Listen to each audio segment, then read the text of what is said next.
In their study, the authors classified social systems using the division used in social law. The second group in the study is the so-called care or composition system, in which benefits are linked to objective life situations, with citizens becoming eligible for a service if this particular situation exists with no other prior criteria. The benefits are covered by the state budget, by the taxes paid by citizens. We have read and heard that, according to this classification, the Hungarian social system is the mixed one, with both elements of insurance and of benefit schemes, with the insurance elements predominating. On the basis of the above criteria, benefits provided by social law institutions can be broadly grouped into three broad systems: social security benefits, family benefits, and other benefits for families with children, and benefits provided by the social administration system. Forgive me for saying that my main area of research is private labor law, the labor law of the competitive sector, and I'm confident in this area of law, so my comments also relate to current social law issues relating to employment relationships. As a social lawyer, these may seem like heretical ideas, but I will try to present them to the conference. Thus, my contribution reflects the first part of the paper, but for the future, Delegate Ferencz suggestions. I share the author's view. Overall, we consider the provisions of the fundamental law on social entitlements to be inadequately regulated, with the legislator focusing on individual self-care rather than on state responsibility for social security benefits. I note here that the legislator explicitly places certain social care functions on the employer rather than the state, with all its financial burdens. One example is the institution of sick leave. The current fundamental law has set a lower level of protection for social security by not providing social security but only seeking it. In Article 19, the fundamental law identifies 7 categories of cases in which an individual is entitled to state assistance: maternity, sickness, invalidity, disability, widowhood, orphanhood, and involuntary unemployment.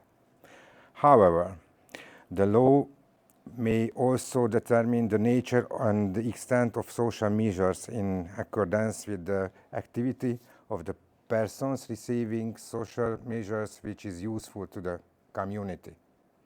There are 4 cash benefits under the statutory comprehensive social security scheme: infant care allowance, child care allowance, adoption allowance, and sickness benefit.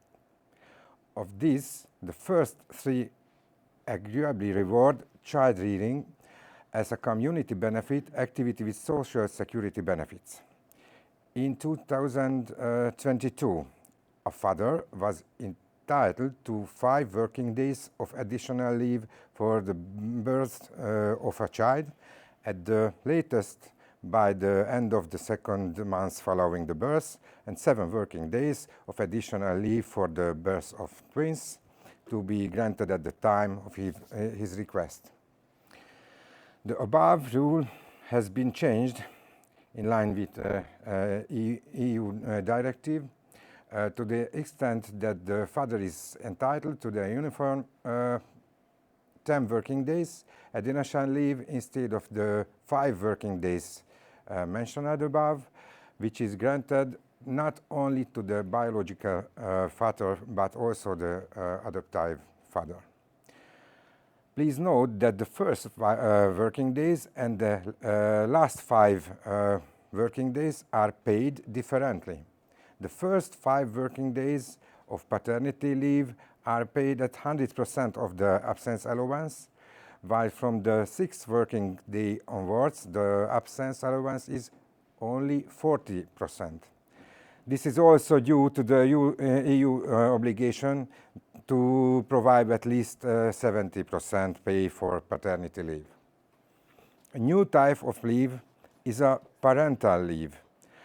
Under parental leave, workers with children, both the working mother and the working father, will be entitled to more leave. A worker will be entitled to 44 working days of parental leave up to age of 3 for her child. The pay for the period of parental leave is very low. The worker is entitled to 7% of the absence allowance for the duration of parental leave, reduced by the amount of childcare allowance paid to the worker for that period. So, what do we see? That the legislator is meeting EU requirements by exempting parents from work for 10 to 44 days, but not providing adequate cover.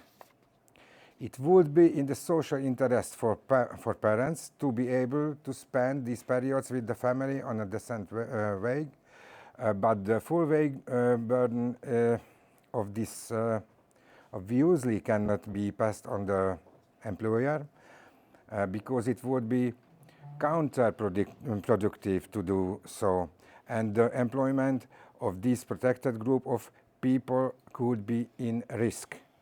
However, as these periods are not covered by Social Security, the purpose of the directive is in fact jeopardized, as many people will not take advantage of the second half of paternity leave and parental leave without adequate cover. The Hungarian state declared primary objective is to support families. If this is the case, Social Security cover for these periods should be created as for maternity leave. Hopeful, this would also help to reduce demographic risk. Thank you for your attention.